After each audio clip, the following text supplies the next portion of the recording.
guys, we're so excited you've decided to check out a series group. Hopefully, over the next few weeks, you'll talk a little bit about what we learned on Sunday and get to know each other just a little bit better. For instance, I once played Monopoly underwater for 2 hours. Now, isn't that a little fun fact about me?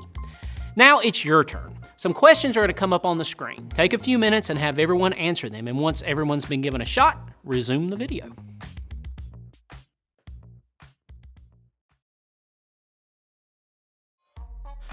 So when I was in high school, we had church on Wednesday nights. And throughout my high school career, I had one teacher on Wednesday nights, Mr. V. Mr. V knew a lot about the Bible, but honestly, I probably can't point to one thing I specifically learned from him about the Bible. Now, that's not to say he didn't teach us. I'm sure I learned a ton of stuff, but I don't remember Mr. V for the stuff he taught me. I remember Mr. V for the experiences that he gave me. He owned a farm down near Franklin, Georgia, and he was always taking the entire class down there to his farm. He'd say we were going there so that we could swim in the lake and run around in the woods and eat, but he'd always add, there might be a few things that I need help with. And what would happen is we'd find ourselves following Mr. V as he drove the tractor, and we'd pick up rocks and throw them in the back of the trailer that he was pulling. Or we'd follow behind him and we'd bale hay and we'd throw that into the trailer he was pulling. Or he'd cut down trees and we'd throw giant logs on the back of the trailer. And there always seemed to be a trailer and throwing heavy objects involved. And here's the worst part. We'd keep going back, weekend after weekend, year after year. That man got hundreds of thousands of dollars worth of free labor out of us.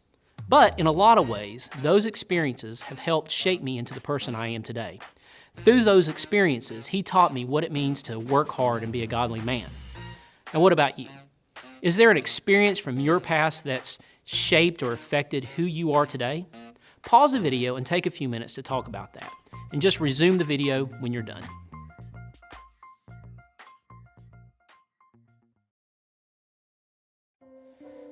The truth is, the past shapes us, for good or for bad. And our past can cause us to live in fear. And that's what we talked about on Sunday. Moses had every reason to be afraid of his past. God asked Moses to return to the very place where he had killed an Egyptian.